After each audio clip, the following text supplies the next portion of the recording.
City news కి స్వాగతం।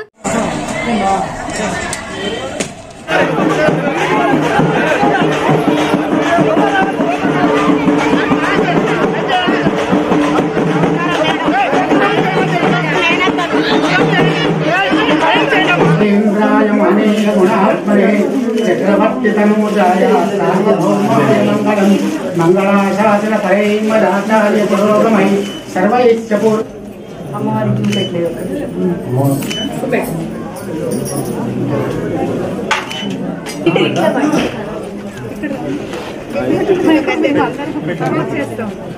అమ్మ ఆ రోజు వెళ్తే ముందు అమ్మ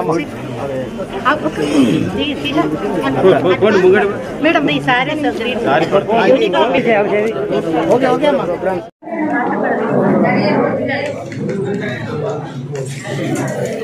34వ డివిజన్ ప్రజాపాలన అభయాస్తం గ్యారంటీల దరఖాస్తు స్వీకరణ కార్యక్రమానికి నేను ప్రత్యక్షంగా వెళ్ళి అందరినీ పలకరించి దృష్టి తీసుకొచ్చాను।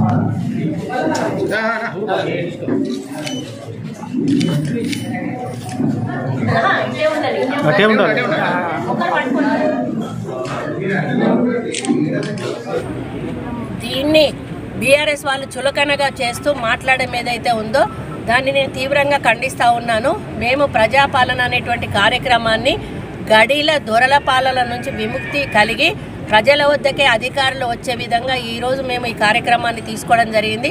మొదట ప్రజావాణి అనేటువంటి కార్యక్రమాన్ని మేము ఏదైతే ఉందో ప్రగతి భవన్లో పెట్టినప్పుడు వేలాది మంది వచ్చి అక్కడ అప్లికేషన్లు మారుమూల ప్రాంతాల నుంచి వచ్చి 5,000 6,000 మంది నైట్ వచ్చి పడుకొని అక్కడ అప్లికేషన్స్ ఇస్తూ ఉంటే ముఖ్యమంత్రి గారు ఈ విధంగా వాళ్ళని ఇబ్బంది పెట్టడం కంటే మనమే ప్రజల వద్దకు వెళ్ళి మన 6 గ్యారెంటీల మీద అప్లికేషన్స్ తీసుకుందామని ఒక మంచి నూతన ప్రయోగం చేసి ఈరోజు ప్రజల్లోకి అధికారులను పంపి మేము అప్లికేషన్స్ తీసుకుంటా ఉంటే ఈరోజు 410 గ్యారెంటీస్ అని చెప్పి టీఆర్ఎస్ పార్టీ ఏదైతే విడుదల చేసిందో దాన్ని వాళ్ళ మనస్సాక్షిగా వదిలేస్తూ ఉన్నాము। ఎందుకంటే 10 సంవత్సరాలు ఉండి ఒక రేషన్ కార్డు ఇవ్వలేదు, ఒక ఇల్లు ఇవ్వలేదు, ఒక ఉద్యోగం ఇవ్వలేదు, వాళ్ళు ఇచ్చిన హామీలన్నీ కూడా బూటకం హామీలు ఇచ్చారు। ఈరోజు మమ్మల్ని అమలు కాని హామీలు అంటున్నారు। మేము అన్నీ కూడా స్టడీ చేసిన తర్వాతనే అమలయ్యే హామీలను మాత్రమే కాంగ్రెస్ పార్టీ మేనిఫెస్టోలో పెట్టడం జరిగింది।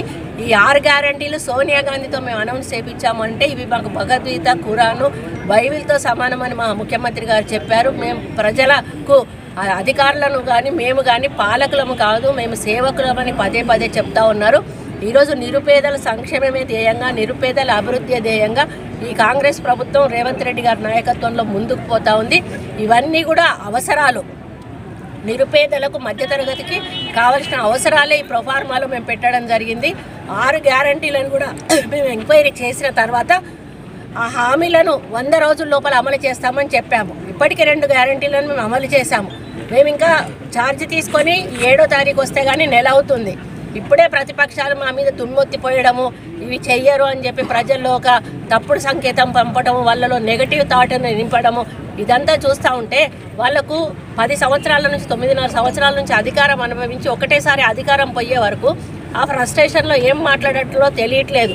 మరి మీ దగ్గర మీరున్నప్పుడు ఎన్నడన్నా సామాన్య పౌరులు ఎవరైనా వచ్చి ఒక అప్లికేషన్ పెట్టుకోవడానికి కానీ ఒక సమస్య చెప్పుకోవడానికి ఎక్కడన్నా కూడా ఒక వేదిక మీరు ఉండిందా?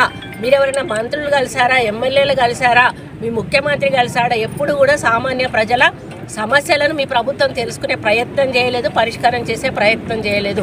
కాబట్టి మేము పేద ప్రజల కోసం పెట్టిన గ్యారంటీల ద్వారా ఈరోజు ప్రజల ముందుకు వచ్చాము। మా గ్యారంటీలను విశ్వసించి కాంగ్రెస్ పార్టీకి పట్టం కట్టారు।